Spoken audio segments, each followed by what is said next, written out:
ിലേക്ക് ഇപ്പോൾ ഇസ്രായേലിൽ നിന്ന് മലയാളിയായ അരുൺ കൂടി നമുക്കൊപ്പം ചേരുകയാണ്. അരുൺ, ഇസ്രായേലിനെ സംബന്ധിച്ച് കഴിഞ്ഞ ദിവസങ്ങളിലൊക്കെയും നമുക്ക് ചർച്ച ചെയ്യേണ്ടി വരുന്നത് യുദ്ധക്കൊതിമൂത്ത ഭരണാധികാരികളുടെ അത്തരത്തിലുള്ള പ്രസ്താവനകളും പ്രവർത്തികളുമാണ്. ഇപ്പോൾ പുതുവർഷമാണ് നിങ്ങൾക്ക് അവിടെയെന്ന് മനസ്സിലാക്കുന്നു. പുതുവർഷ സന്ദേശം ബെഞ്ചമിൻ നെതന്യാഹു നൽകിയിരിക്കുന്നു. അതും ഈ യുദ്ധം എങ്ങനെ എസ്കലേറ്റ് ചെയ്യും, ലക്ഷ്യങ്ങൾ കാണും എന്നതുമായി ബന്ധപ്പെട്ടാണ്. ഞാൻ അതിനു മുൻപ് അരുണിലേക്ക് വരുന്നതിന് മുൻപ് ഒരു ദൃശ്യം കൂടി കാണിക്കാം. ഇവിടെ ഫലസ്തീനിലെ ഹമാസിന്റെ കൈവശമുള്ള ബന്ധികളെ ഉടൻ മോചിപ്പിക്കണം, അതിനുവേണ്ടി അവരുമായി ചർച്ച നടത്തണം, ഇടപെടൽ നടത്തണം എന്ന് പറഞ്ഞുകൊണ്ട് ആഭ്യന്തരമായി വലിയ പ്രതിഷേധം കൂടി നെതന്യാഹുവിനെതിരെ ഉയരുന്നുണ്ട്. അദ്ദേഹത്തിന്റെ വസതിക്ക് മുന്നിൽ ഇന്ന് ഇസ്രായേലിൽ നടന്ന പ്രതിഷേധം കൂടി കാണാം. את האינדיקציות המודיעיניות לסכנה שבכיבוש עזה. הוא מכיר את הסכנה שנמצאת מעל ראשם של החטופים והחיילים. נתניהו מכיר בדיוק כמונו את האינדיקציות המודיעיניות לסכנה שבכיבוש עזה. നെതന്യാഹുവിന്റെ ജെറുസലേമിലെ വസതിക്ക് മുന്നിലാണ് ഈ പ്രതിഷേധം അരങ്ങേറുന്നത്. ബന്ധികളെ രക്ഷിക്കണം, അതിന് ഹമാസുമായി ചർച്ച നടത്തണം, കരാറുണ്ടാക്കണം എന്നതാണ് അവരുടെ ആവശ്യം. എന്താണ് അരുൺ അവിടുത്തെ ആഭ്യന്തര സാഹചര്യങ്ങൾ? നെതന്യാഹുവിനെതിരെ വലിയ രീതിയിലുള്ള പ്രതിഷേധങ്ങൾ ഉയരുന്നുണ്ടോ? ബന്ദികളെ തിരിച്ചെത്തിക്കും എന്ന് നെതന്യാഹു ഏതാനും മണിക്കൂറുകൾക്ക് മുൻപ് പോലും ആവർത്തിച്ചിരിക്കുകയാണ്. പക്ഷേ അവരുടെ ബന്ധുക്കൾക്കുൾപ്പെടെ ആ വാക്കുകളിൽ വിശ്വാസമില്ലാതായോ? തീർച്ചയായിട്ടും ദിവസങ്ങൾ വർഷങ്ങളായി മാറിക്കൊണ്ടിരിക്കുന്ന ഒരു സാഹചര്യത്തിൽ പ്രതിഷേധമുണ്ട്. പ്രതിഷേധമില്ല എന്ന് നമുക്ക് പറയാൻ സാധിക്കില്ല. എങ്കിൽ പോലും ഇസ്രായേൽ എന്നൊരു ആശയത്തിന്റെ പിന്നിൽ അണിനിരക്കുന്നവരാണ് ജൂതന്മാർ, അല്ലെങ്കിൽ ഇസ്രായേലി ജനത ഒട്ടുമിക്കതും. അതുകൊണ്ട് തന്നെ പ്രതിഷേധങ്ങൾ വളരെ ചെറുതാണ്, അല്ലെങ്കിൽ മൈനോറിറ്റി ആണെന്ന് നമുക്ക് പറയേണ്ടി വരും. അല്ലെങ്കിൽ ഇസ്രായേൽ ഒട്ടാകെ നെതന്യാഹുവിനെതിരെയോ അല്ലെങ്കിൽ ഭരണകൂടത്തിനെതിരെ തിരിയുന്ന ഒരു സാഹചര്യം ഇസ്രായേലിൽ എവിടെ നമുക്ക് കാണാൻ സാധിക്കില്ല. മറിച്ച് തട്ടിക്കൊണ്ടുപോയ അല്ലെങ്കിൽ ബന്ദികളായി കൊണ്ടുപോയ ആളുകളുടെ ബന്ധുജനങ്ങൾ തീർച്ചയായിട്ടും പ്രതിഷേധങ്ങളിലേക്ക് കടക്കുന്നുണ്ട്. യുവജന സംഘടനകളും അതുപോലെ രാഷ്ട്രീയപരമായിട്ട് അതിനെ ഉപയോഗിക്കുന്നുണ്ട്. ഇതെല്ലാം നിലവിലുള്ള സാഹചര്യങ്ങൾ തന്നെയാണ്. തീർച്ചയായും ഇപ്പോൾ നമ്മൾ ഏതാണ്ട് 2 വർഷം മുൻപൊക്കെ അരുണിനെ ബന്ധപ്പെട്ടിരുന്നു. അത് ഒക്ടോബറിലെ ഭീകരാക്രമണത്തിന്റെ സമയത്താണ്. അപ്പോൾ അവിടുത്തെ മലയാളികളുടെ ആശങ്കകൾ എന്താണ്, നിങ്ങളുടെ സാഹചര്യം എന്താണ് എന്നൊക്കെ ചോദിച്ചു.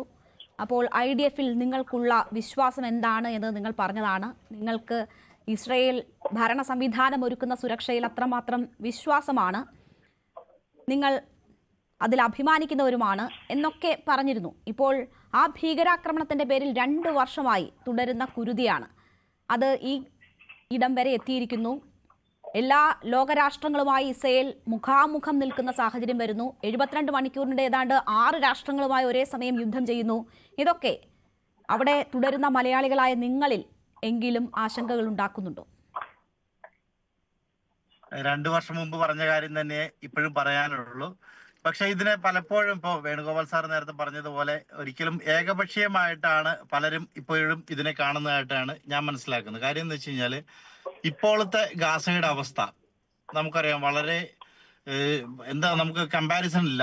കാരണം എന്ന് വെച്ചാൽ നമ്മളൊക്കെ അത്യാവശ്യം നല്ല രീതിയിൽ ജീവിക്കുന്ന ആളുകളാണ്. നമ്മൾക്ക് പെട്ടെന്നൊരു ദിവസം നമുക്ക് എന്തെങ്കിലും കാരണത്താൽ നമ്മൾ ജീവിക്കുന്ന സ്ഥലത്ത് നിന്ന് മാറി താമസിക്കേണ്ട ഒരു അവസ്ഥ വന്നാൽ അതുപോലെ നമുക്ക് ചിന്തിക്കാൻ പറ്റില്ല.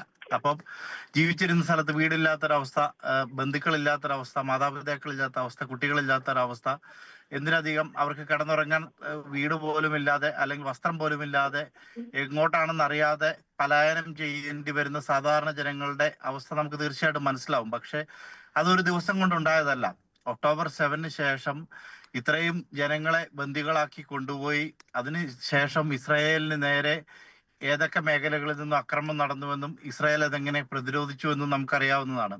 ഇതിനുപരിയായിട്ട് ഒരുപാട് അവസരങ്ങൾ ഹമാസിനടക്കം, ഇപ്പോൾ സാറ് പറഞ്ഞതുപോലെ ഖത്തറിൽ നിന്ന് നടന്നത് സമാധാനപരമായ ചർച്ചയാണെന്ന് സാറ് ചൂണ്ടിക്കാണിക്കുന്ന സമയത്ത് ഞാൻ വീണ്ടും സാറിനോട് പറയാണ്, ഇന്നൊരു ദിവസമല്ല, അല്ലെങ്കിൽ കഴിഞ്ഞ ദിവസം ഖത്തറിൽ ആക്രമണം നടത്തിയപ്പോഴല്ല ഖത്തറിൽ ഹമാസിന്റെ നേതാക്കൾ ചെല്ലുന്നതും അല്ലെങ്കിൽ സമാധാനപരമായ ചർച്ച എന്ന് പറയുന്ന ഇതേ സമയം ഒക്ടോബർ 7 സംഭവിക്കുന്ന സമയത്ത് ഹമാസിന്റെ നേതാക്കളായിട്ടുണ്ടായിരുന്നവർ ഖത്തറിൽ ഇരുന്നു കൊണ്ട് ഈ ടെലിവിഷനിലൂടെ ഈ സംഭവങ്ങൾ നോക്കി കാണുകയും അവരത് കണ്ട് ദുആ ചെയ്യുകയും അവരത് കണ്ട് നിസ്കരിക്കുന്ന കാഴ്ച നമ്മൾ കണ്ടതാണ്. അതൊരിക്കലും നമുക്ക് വിസ്മരിക്കാൻ പറ്റുന്ന കാഴ്ചകളല്ല.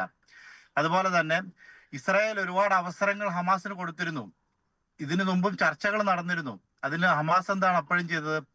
അവര് ഏകദേശം 50 പേരോ അതിനോടടുപ്പിച്ചോ അതോ 80 കൃത്യമായ സംഖ്യ എനിക്കറിയില്ല, അത്രയും പേരെ വിട്ടുകൊടുത്തതും ഒരുമിച്ചല്ല വിട്ടുകൊടുത്തത്.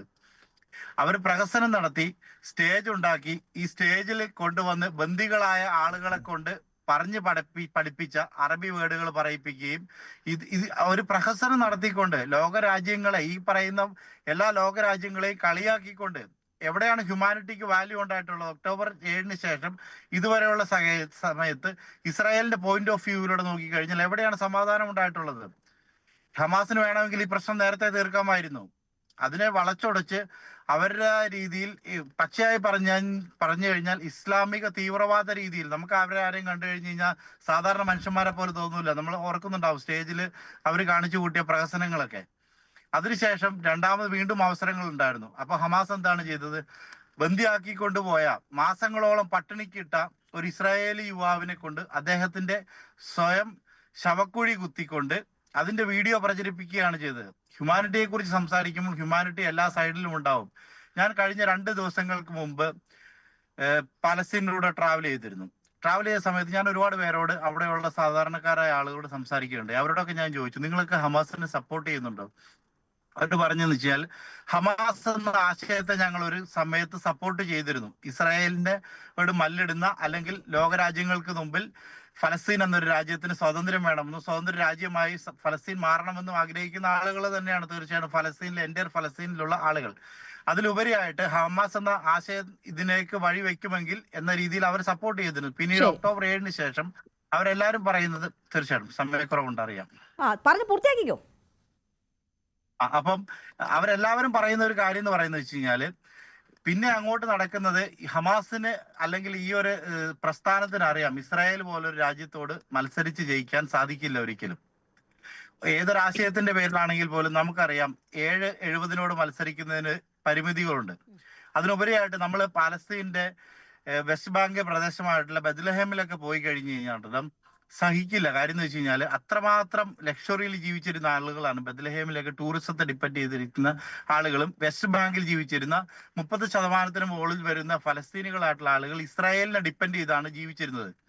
അതായത് ഇസ്രായേലിലായിരുന്നു അവരെല്ലാവരും തന്നെ ജോലി ചെയ്തിരുന്നത്. അത്രയും ആളുകൾക്ക് ജോലി ഇല്ലാതായി.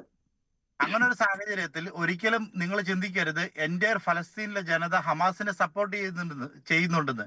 നാട്ടിലിരുന്ന് പറയുന്ന ആളുകൾക്ക് സത്യം പറഞ്ഞാൽ ഇതിനെക്കുറിച്ച് വ്യക്തമായ ധാരണ ഇല്ലാത്തത് കൊണ്ട് നമ്മൾ ഹമാസിനെ അല്ലല്ലോ പിന്തുണയ്ക്കുന്നത്. ഹമാസിന്റെ ഒരു തീവ്രവാദ സംഘടന എന്നതിനപ്പുറം ഉള്ള കാര്യങ്ങളെക്കുറിച്ചാണല്ലോ നമ്മൾ ചർച്ച ചെയ്യുന്നത്. ബന്ദികളാക്കിയ മനുഷ്യരുടെ എത്രയോ ഇരട്ടി മനുഷ്യർ അവിടെ മരിച്ചു വീണിരിക്കുന്നു. 65,000 കടന്നിരിക്കുകയാണ് ആകെയുള്ള മരണസംഖ്യ. അതിൽ 20,000 കുട്ടികൾ മാത്രമാണ്. 1 മണിക്കൂറിൽ ഒരു കുട്ടി എന്ന നിലയിൽ ഫലസ്തീനിൽ മരിച്ചു വീഴുന്ന ആ ഒരു സാഹചര്യത്തെയാണ് നമ്മൾ അഡ്രസ് ചെയ്യുന്നത്. ഏതെങ്കിലും തീവ്രവാദ സംഘടനകൾക്ക് കുടപിടിക്കുകയല്ല, അവരെ ന്യായീകരിക്കുകയുമല്ല നമ്മളുടെ ലക്ഷ്യം. പകരത്തിന് പകരം എന്ന് പറയുമ്പോൾ അതിന് ഏതാണ് അതിന്റെ അതിര്? എത്ര ഇരട്ടിയാണ് അതിന്റെ അതിര് എന്നൊരു ചോദ്യമുണ്ടല്ലോ ശ്രീ അരുൺ. ഓക്കെ,